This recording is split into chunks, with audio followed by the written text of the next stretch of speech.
मैं काल चक्र हूं। भूतकाल, वर्तमान और भविष्य मुझ में समाहित है। भूतकाल और वर्तमान तो आप जानते ही हैं। हम आपको बताएंगे भविष्य फ्यूचर सेल्फी में। जय जय सीताराम।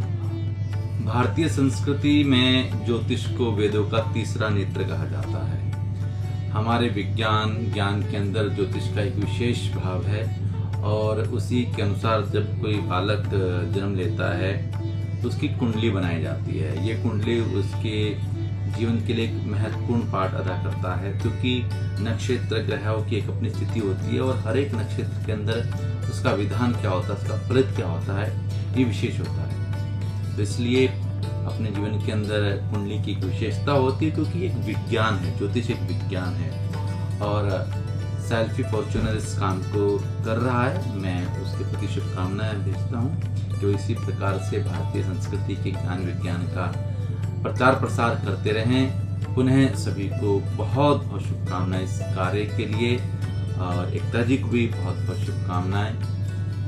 जय जय सीताराम। दोस्तों, आज बात कर रहे हैं कुंडली के 12 घरों में से चौथे घर की। चौथा घर मतलब आपके सुख का वो ज्ञान देने वाला घर, जिससे आपको ज्ञान होगा कि चौथे घर में माता के विषय में आपको पता चलेगा। आपकी माता के आपके साथ क्या संबंध होंगे, ये चौथा घर बताएगा। भूमि आपके पास कितनी होगी, कैसी होगी, कहाँ से आएगी। आपका जन्म स्थल आपके लिए कैसा है, आपकी ज़मीन जायदाद, आपका सीना, आपका हृदय, ये सारी जानकारी इस चौथे घर से मिलेगी। ऐसा नहीं है कि आपने मान लिया और मिल गया। चौथे घर में आपके जन्म के समय में क्या नक्षत्र थे, क्या ग्रह चाल थी, इस सब की जानकारी मिलेगी आपको कुंडली से। कुंडली आपके पास है तो बहुत बढ़िया, और नहीं है तो बनवाइए। कहते हैं कुंडली आपकी जीवन की वो सेल्फी है जो आपको आपके बारे में ज्ञान कराती है। आपको लोगों के बारे में तो ज्ञान होगा, लेकिन आपको अपने बारे में ज्ञान नहीं है, और आपको आपके बारे में ज्ञान कराएगी कुंडली। और कुंडली बनवाने के लिए टीवी स्क्रॉल पर हमारा नंबर आ रहा है, हमसे आप संपर्क करें।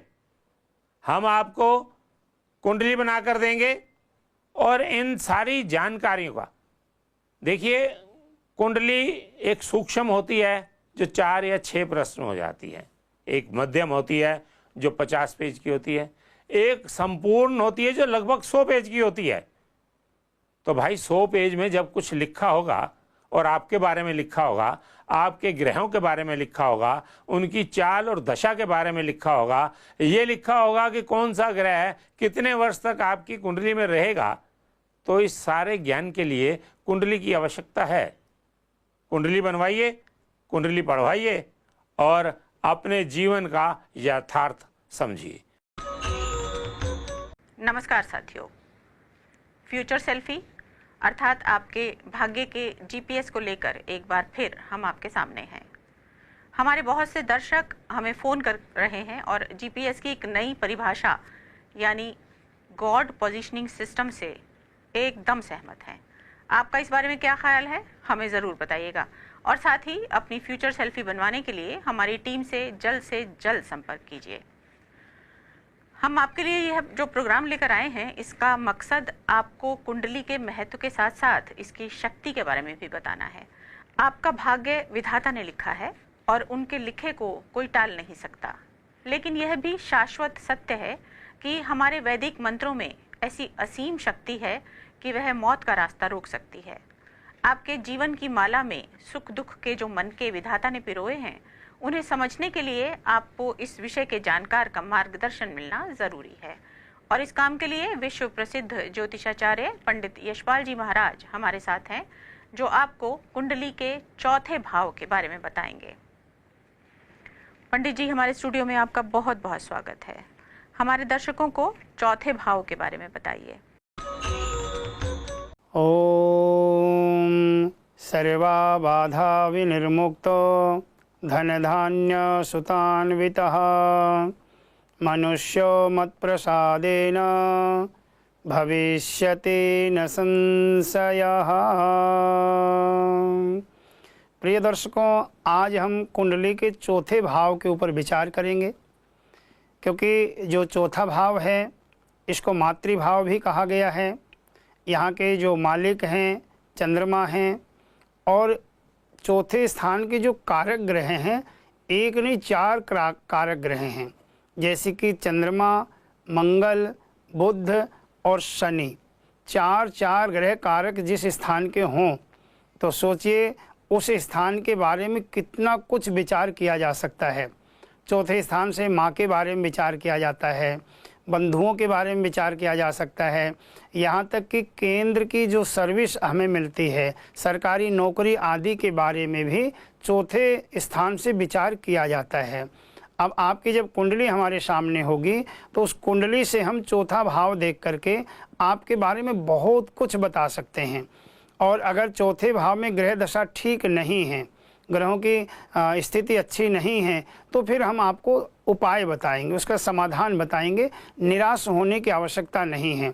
लेकिन सबसे पहला काम आपको क्या करना है, फ्यूचर सेल्फी आपको बनवानी होगी।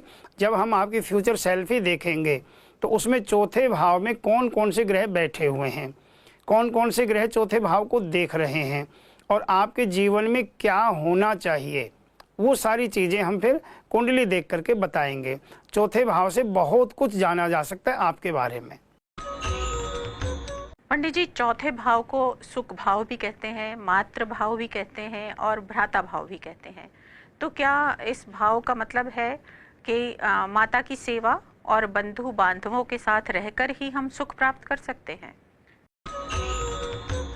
जी हाँ, किसी किसी को देखा जाता है, जैसे बच्चे ने जन्म लिया और माँ की मृत्यु हो गई, या बच्चा अभी 7-8 साल का ही हुआ और माँ का जीवन से सुख चला गया, या कुछ साल का बच्चा हुआ है, माता ने बच्चे को भी त्याग दिया, उसके पिता को भी त्याग दिया और माँ कहीं और चली गई। तो इसका जो विचार किया जाता है वो चौथे स्थान से विचार किया जाता है कि आपके जीवन में आपकी माँ के प्रति क्या सुख है, आपकी माँ आपका कितना साथ दे सकती है, या आपको अपनी माँ के लिए क्या करना चाहिए, वो सब चौथे स्थान से विचार किया जाता है।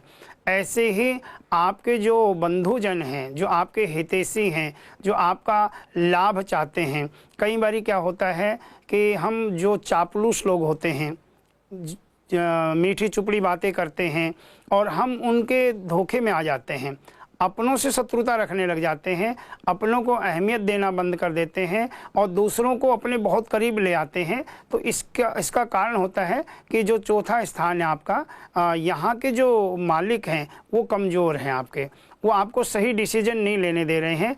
सही क्या है और गलत क्या है उसका जो निर्णय आपको लेना चाहिए वो निर्णय आप नहीं ले रहे हैं। अगर चौथे स्थान में आपके 3 अंक लिखा हुआ है या फिर 6 अंक आपके चौथे स्थान में लिखा हुआ है, तो फिर क्या होगा, यहाँ के मालिक बुध हैं। बुध को ज्योतिष में एक नपुंसक ग्रह की संख्या दी गई है, और ऐसी स्थिति में अगर बुध आपके कमज़ोर हैं तो आपको सही निर्णय नहीं लेने देंगे। ऐसी कंडीशन अगर है तो उसका उपाय होता है, फिर उसके लिए हम आपको बताएंगे कि आपको क्या उपाय करना चाहिए। उस उपाय को करके ऐसी समस्याओं से आप बच सकते हैं और फिर सही और गलत का निर्णय आप ले पाएंगे। पंडित जी, क्या चौथे भाव को हमारे पूर्वजों के साथ हमारे संबंधों से भी जोड़कर देखा जाता है? जी हाँ, चौथे स्थान से पितृदोष भी देखा जाता है कि आपके जन्म कुंडली में कहीं पितृदोष तो नहीं है, और ये पितृदोष अगर है तो फिर आप उभर नहीं पाओगे। आप मेहनत भी बहुत करते हो, आपको किसी ने कोई उपाय बताया, आपने वो उपाय भी किया, आप प्रतिदिन हनुमान चालीसा का पाठ करते हो या सुंदरकांड का पाठ करते हो या बहुत सारे उपाय कर रहे हो, लाभ नहीं मिल रहा है, तो उसका कारण है कि चतुर्थ स्थान आपका ठीक नहीं है और उसका समाधान करने की आवश्यकता है। क्योंकि अगर उसका समाधान नहीं होगा तो फिर आपकी कुंडली में पितृदोष बना रहेगा, और पितृदोष बना रहेगा तो हर कार्य में आपको समस्याएं झेलनी पड़ेगी, हर कार्य में परेशानियां आपके आती रहेंगी, आप निराश रहेंगे।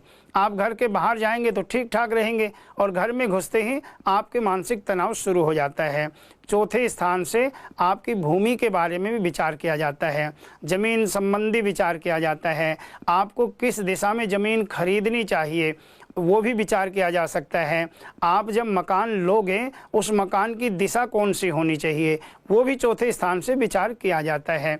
तो ये सब जब भी आपको पूछना है अपने बारे में, अपने जीवन के बारे में, कुछ भी इस तरह की आवश्यकता पड़ती है जानने की, तो आप फ्यूचर सेल्फी बनवाएं तो आपको फिर हर चीज़ की सटीक जानकारी दी जाएगी। साथियों, आपको पंडित जी ने अभी पितृदोष के बारे में बताया है। हम आपको पितृदोष के बारे में जल्दी ही अपने आने वाले कार्यक्रम में बताने जा रहे हैं। कुंडली के 12 भाव पर चर्चा के बाद हम इस बारे में बात करेंगे। आइए अब अगले सवाल पर चलते हैं। पंडित जी, क्या चौथे भाव को ज्योतिषीय गर्भगृह भी कहा जाता है? जी हाँ, चौथे स्थान को गर्भगृह भी माना जाता है, क्योंकि चौथे स्थान से बहुत कुछ विचार किया जाता है। फिर चौथा स्थान केंद्र का स्थान भी माना जाता है। कुंडली में 4 स्थान जो है ना केंद्र के होते हैं, जैसे कि पहला, चौथा, 7वां और 10वां स्थान, ये जो ना केंद्र स्थान कहला जाते हैं। और केंद्र में जो ग्रह बैठते हैं उनके अनुसार फिर विचार किया जाता है, क्योंकि चौथे स्थान से सरकारी सर्विस के बारे में विचार किया जाता है और किस दिशा में आपको सफलता मिल सकती है, किस दिशा में आपको कार्य करना चाहिए। कई बार गार्जियन बड़े परेशान होते हैं बच्चे के भविष्य को लेकर के कि अब इसने 12वीं तो कर ली है, अब इसको कौन सी दिशा दी जाए, किस क्षेत्र में इसको भेजा जाए, तो वो विचार भी चौथे स्थान से किया जाता है और कुंडली सटीक विचार करके आपको बताया जाता है इस दिशा में बच्चे को रखो और इसके लिए ये उपाय करो। उसमें 100% व्यक्ति को कामयाबी मिलती ही मिलती है। फिर साथियों, मैं आपको बताना चाहूँगी कि आप जब अपने बारे में जानकारी देने जा रहे हैं तो उसे पहले से एक कागज़ पर लिख कर रख लें, अन्यथा उसमें गलती होने का चांस रहता है। हमारे बहुत से दर्शक हमें बाद में फ़ोन करके उस गलती को सुधारने का प्रयास करते हैं, लेकिन वो हमारे लिए बहुत कठिन हो जाता है। आपके बारे में जानकारी मिलते ही आपकी कुंडली बनने की प्रक्रिया शुरू हो जाती है। इसलिए जब भी आप अपने बारे में जानकारी दें तो एकदम सटीक और सही जानकारी दें। तो पंडित जी, सुख की तलाश तो सबको है, चौथे भाव में सुख है, तो ऐसे कौन से ग्रह हैं जो चौथे भाव में रहें तो व्यक्ति को असीम सुख की प्राप्ति होती है? जी, जैसे चौथे स्थान में अगर आपके 5 अंक लिखा हुआ है तो यहाँ के मालिक सूर्य हैं और सूर्य को बहुत तेज ग्रह और बहुत जल्दी फल देने वाला ग्रह माना गया है। अथवा आपके चौथे स्थान में 4 अंक लिखा हुआ है तो यहाँ के मालिक चंद्रमा हैं फिर, और चंद्रमा को कहा गया है सूर्य मथेंदु रुच्च पदवी। सूर्य का, चंद्रमा का कार्य है ऊंची पदवी देना, मान सम्मान के साथ साथ में एक अच्छे पद पे आपको पहुंचा देने का कार्य फिर चंद्रमा करते हैं। इसी प्रकार अगर आपके चौथे स्थान में 2 या 7 अंक लिखा हुआ है तो यहाँ के फिर मालिक आपके शुक्र बन जाते हैं। शुक्र भी केंद्र सुख देने की पावर रखते हैं। शुक्र आपको गृह वाहन आदि का सुख देंगे, भौतिक सुख, सांसारिक सुख, जो हम वाहन आदि का सुख चाहते हैं वो सब हमें शुक्र प्रदान करते हैं। अब ये देखना हमने शुक्र आपके उस स्थान पे बैठे हैं या शुक्र उस स्थान के मालिक हैं या शुक्र की वहाँ पर दृष्टि पड़ रही है। ये कई चीज़ें ऐसी होती हैं जिनका विश्लेषण किया जाता है, उसके बाद ही आपके बारे में फिर बताया जा सकता है, क्योंकि चौथा स्थान बहुत अहमियत रखता है। गर्भगृह ही कह दिया गया इसको, तो ये पूरी कुंडली का सारांश यहाँ से निकला करता है। जन्म के समय किसी जातक के कुंडली में ग्रहों की जो स्थिति होती है, क्या वह जीवन भर बनी रहती है या ग्रहों की दशा बदलने से वह बदलती रहती है? जी हाँ, जो ग्रह जन्म के समय जहाँ पे स्थापित हो जाते हैं वो वहीं रहते हैं। जैसे कि किसी की जन्म कुंडली में काल सर्प दोष है, अब आपने काल सर्प दोष का उपाय करवा लिया तो ग्रह वहाँ से हट के दूसरी जगह नहीं चले जाएंगे, ग्रह जहाँ पे बैठे वहीं रहेंगे। किसी की कुंडली में मंगल दोष है, 1, 4, 7, 8 और 12 इन 5 स्थानों में अगर मंगल बैठे होते हैं तो मंगल दोष भी हुआ करता है। अब इसका मंगल दोष का आपने उपाय करवा लिया, इसका समाधान करवा लिया, तो मंगल वहाँ से उठ के दूसरी जगह नहीं चले गए, मंगल तो वहीं पे रहेंगे, लेकिन उसका दुष्प्रभाव खत्म हो गया। जो मंगल का दोष कुंडली में था वो समाप्त होकर के मंगल का योग आपकी कुंडली में आरंभ हो गया। और योग का मतलब होता है अच्छा समय शुरू हो गया आपके जन्म में, आपकी जन्म कुंडली में। तो ऐसे ही होता है, जो ग्रह जहाँ पे जन्म के समय स्थापित हो जाते हैं वो जीवन भर रहते हैं, लेकिन महादशा और प्रत्यंतर दशा के ऊपर निर्भर होता है कि आपकी किस ग्रह की महादशा चल रही है।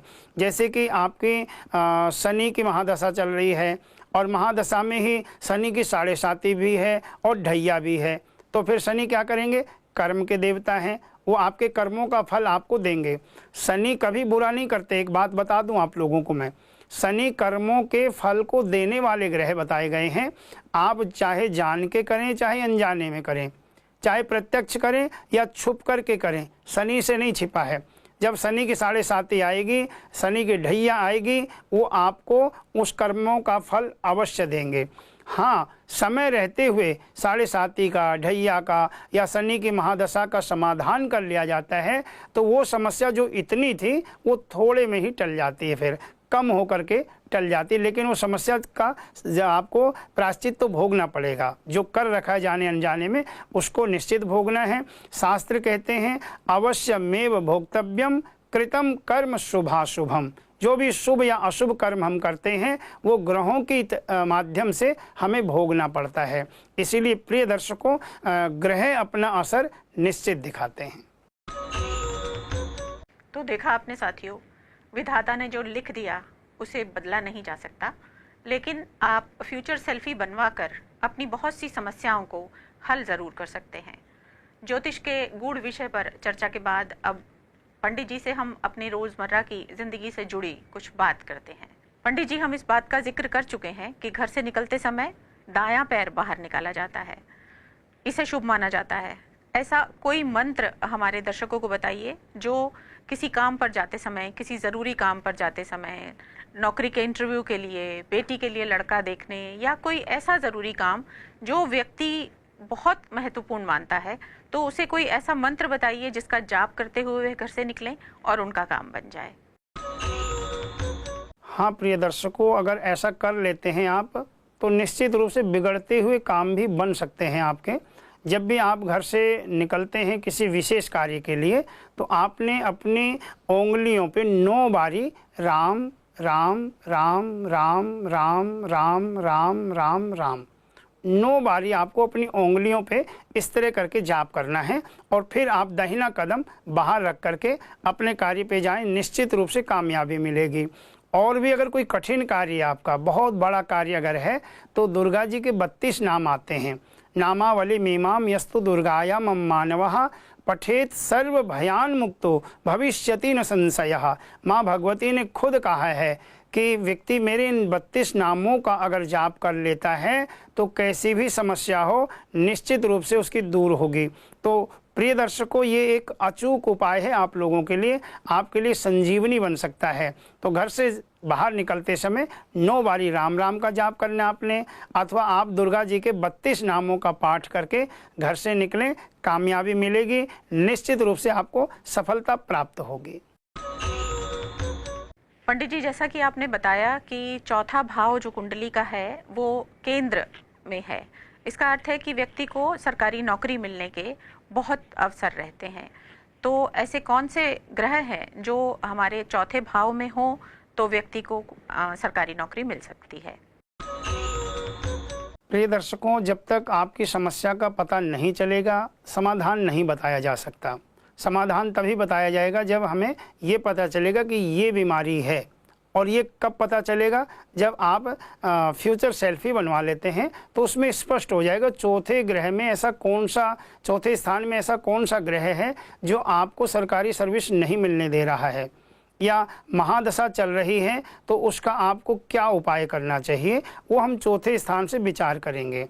आप देखेंगे अगर शीशा है और शीशे के ऊपर धूल जमी हुई है या कोई पर्दा लगा हुआ है तो बाहर बगीचे का सुंदर दृश्य आपको दिखाई नहीं देगा। लेकिन उस पर्दे को हटा दिया जाएगा, या शीशे पे धूल जमी हुई है उस धूल को हटा दिया जाएगा तो बाहर का जो सुंदर दृश्य है वो हमें दिखाई देगा। ऐसे ही कुंडली होती है हमारी। जब कुंडली हमें आपकी सही मिलेगी, सही सटीक, हम उसके बारे में फिर विचार कर पाएंगे, क्योंकि चौथा स्थान निश्चित रूप से केंद्र का स्थान माना जाता है, और केंद्र में जो ग्रह बैठे होते हैं उनसे पता चलता है कि आपकी सरकारी सर्विस लगनी चाहिए या नहीं लगनी चाहिए। और हम तो यहाँ तक कहते हैं कर्म करके व्यक्ति मौत को भी टाल सकता है। कर्म करके व्यक्ति अगर भविष्य में अपने जीवन में कुछ नहीं लिखा हुआ है उसको भी प्राप्त कर सकता है, और ऐसा ऐसा करके दिखाया है लोगों ने। मैंने आपको मार्कंडेय ऋषि के बारे में बताया था, महामृत्युंजय का जाप करके उन्होंने मौत को ही जीत लिया था, और ऐसे ऐसे अनेकों प्रमाण हैं हमारे शास्त्रों में। समय का थोड़ा अभाव है, मैं अगले कार्यक्रम में आपको एक दो बहुत अच्छे दृष्टांत बताऊंगा कि कर्म करके व्यक्ति ने सब कुछ प्राप्त कर लिया।